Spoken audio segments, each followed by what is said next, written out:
Yun guys, oh, si Kamog oh, pinagawa na naman. Nasira yung bearing sa side wheel. Pinalitan ko at sabi nung manggagawa palitan na ng rim kasi malaki na ang butas ng hub. At ito, hugasan ko muna siya. Bariya kaya ako rito.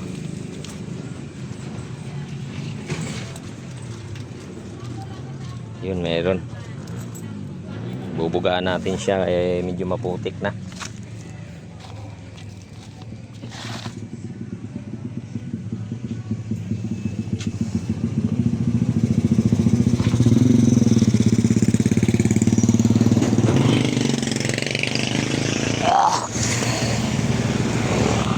Dumi na, hugasan natin. So ayan, hindi na butas yung upuan sa pinangupuan, pinalitan ko na rin ng bago para hindi na ibabasa yung pit.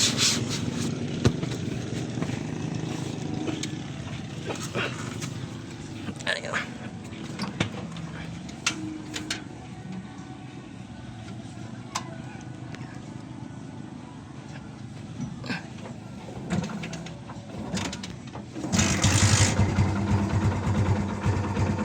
May nagkakarwas pa doon tamang tama pag alis nun ako naman.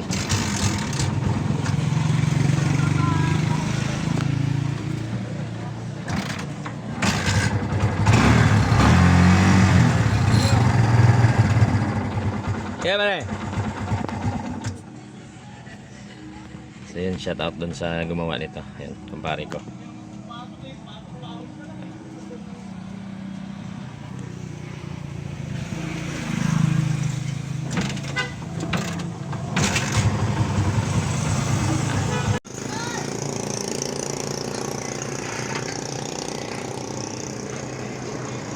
Karwas.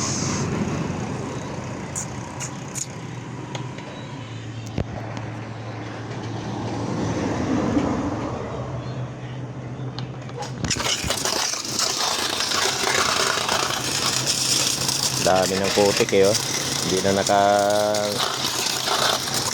ranas ng karwas to.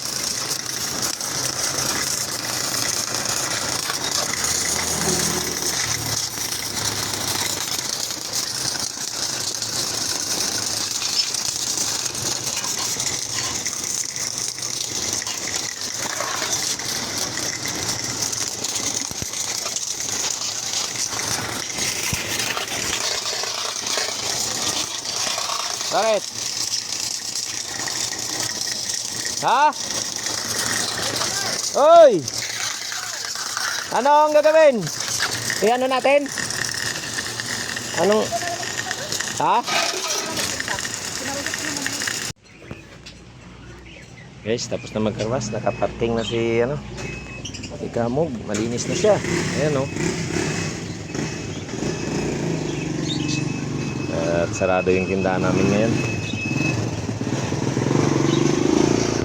Sarado guys, kabilaan. Pahinga muna. At wala. Diyan kay paring Randy na mayroon yan. Kay paring Randy mayroon.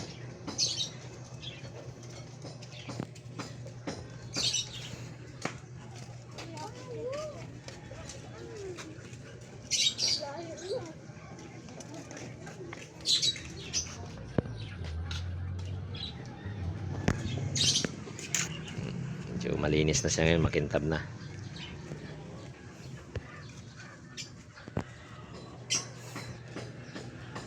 Pag-aral ng Lunes talaga, walang katao-tao.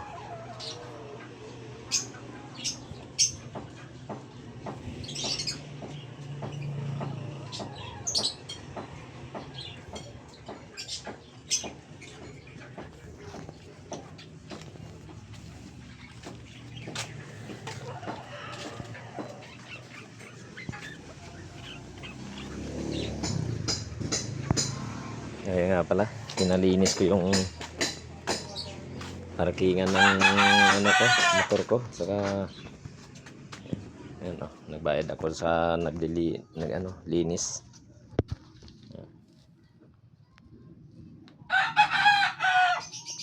Kasi sobrang ano na, dumi.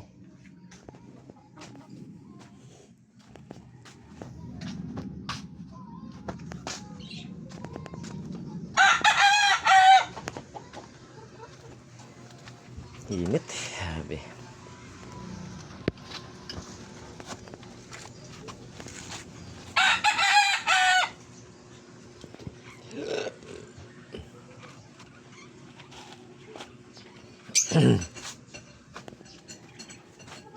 Ay, grabe init.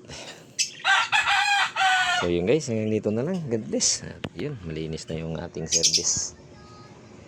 Pinaayos yung service natin. Ayun, God bless po. Maraming salamat po. Bukas ulit at magtitinda na ulit ako.